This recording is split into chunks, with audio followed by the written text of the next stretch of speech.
Before I even start this video, my subscriber count has been going down. I think they're deleting you as my subscribers on my channel on a regular basis. So before you even start this video, go to your subscribe button and hit that subscribe button. If I keep going down, I don't know how long I'll be able to keep making these videos. No, I'm just kidding. I would never do that. But let's show YouTube in droves, in numbers, that we're not going to put up with this. Go over, hit your subscribe button right now, and for everybody that's been unsubscribed, resubscribe, and just keep resubscribing because it's starting to piss me off. Welcome to another video from Gweilo 60. Yes, back in Nanning City, and loving it. Have you noticed just lately that the Chinese government is not afraid of the American government anymore? Why is that? You see, when they put tariffs on the Chinese economy, businesses, whatever, the Chinese turn around and put tariffs on American businesses. When America puts restrictions, visa restrictions and such on Chinese citizens, politicians, whatever, for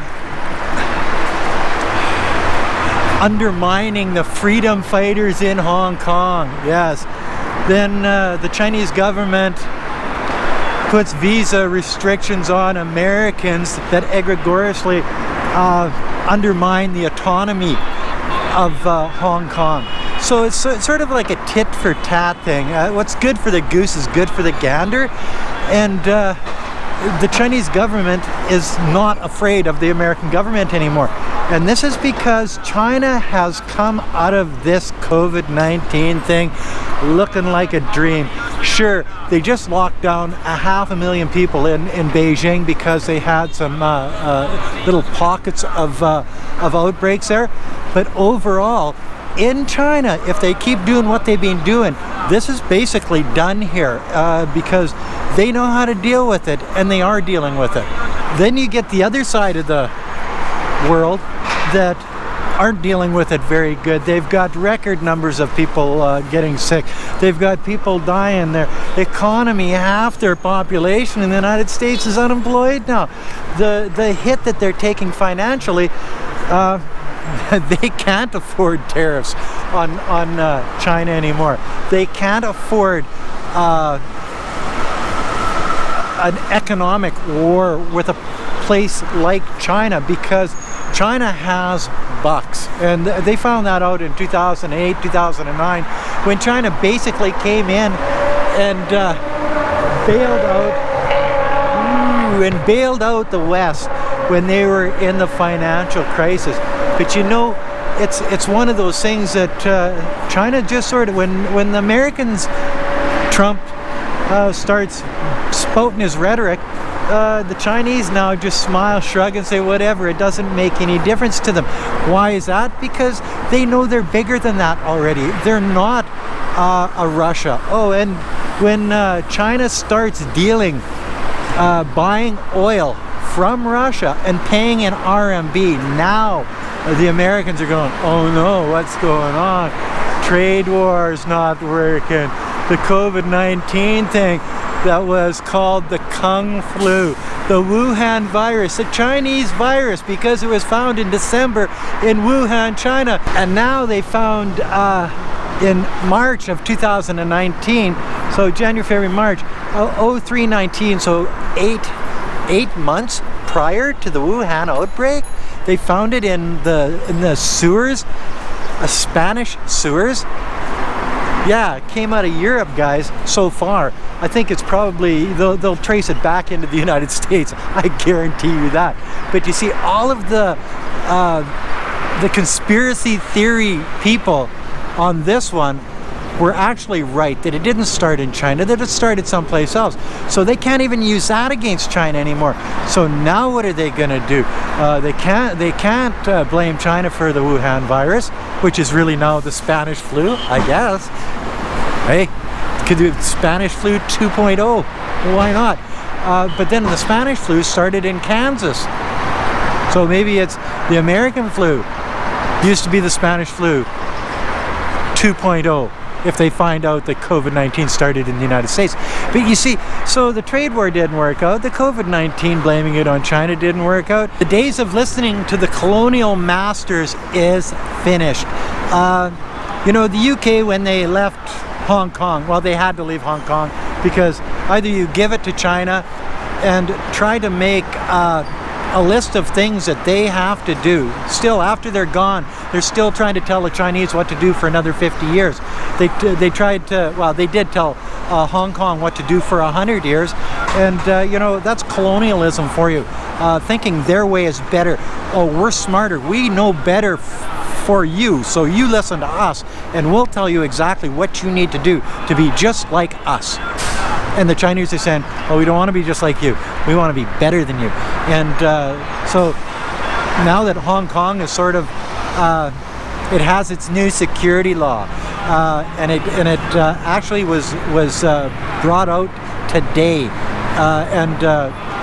Yeah, there's going to be a change in Hong Kong, and I think it's going to be for the better. And the UK hates it, but see, the UK is only this big now.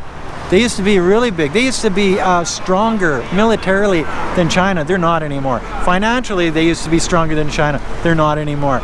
So when the UK barks, it's sort of like one of those yappy little dogs that is humping your leg and you just frickin' boot it. Yeah, that's the UK now. And pretty soon, that'll be the same with the United States because they are losing their cookies real good. And you know, they've only got themselves to blame for it, just for the fact that the Spanish flu, well, I'm not going to call it the Spanish flu, the flu that they found in the sewers of Spain was a COVID-19, and it predates anything to do in China, and anybody with half a brain sort of knew that it didn't start here with all of the shit that was going on around the world, you know, in France and places like that. And the different strains, and I've gone through this in a different video.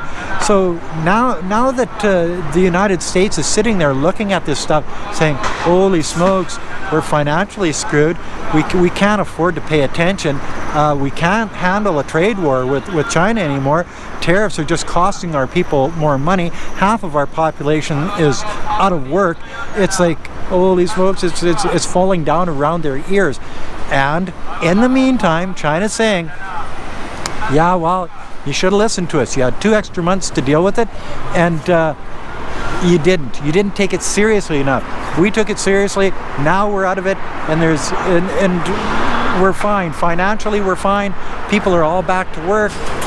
Life is back to normal here in China. So when the rest of the world balks and says, China, you have to do this, you have to do this, we'll tariff your ass, we'll sanction your politicians, we'll do this, we'll do that. China says, well, we don't care. We'll do the same thing to you, and let's see who can last longer, because, as I said before, the Chinese economy is bustling and booming again, and the American, the UK, the Canadian, the Australian, all of this shit, and you got to remember Australia and Canada. Well, Canada with the canola and the pork here after the Meng Wanzhou thing, and Australia right now with the tariffs that China can, with the stroke of a pen, can screw with your economy. So and they will, because if you try to belittle China, if you try to take advantage of China, if you try to tell China what to do with their country, they will fight back now. They will fight back, not in arms, but in economic power. And you better believe your bottom dollar, Australia. That means that your country is in a big world of hurt. Anyway, that's another video from Gweilo 60. If you like this video, as always, like, comment, subscribe. A little bit political, but you know me. I've been out on in the boondocks doing tourist videos for a while now, and I just had to get some shit off my chest. Anyway, if you like this video, like, comment, subscribe, push that share button. Thanks for watching. Don't forget to hit the bell. Don't forget to resubscribe, and never forget to give a couple bucks on the children's Patreon account. It's for a good cause. Poor rural Chinese children, they just need a helping hand, and we can give them that helping hand. Help me help them. Thanks for watching. Bye now.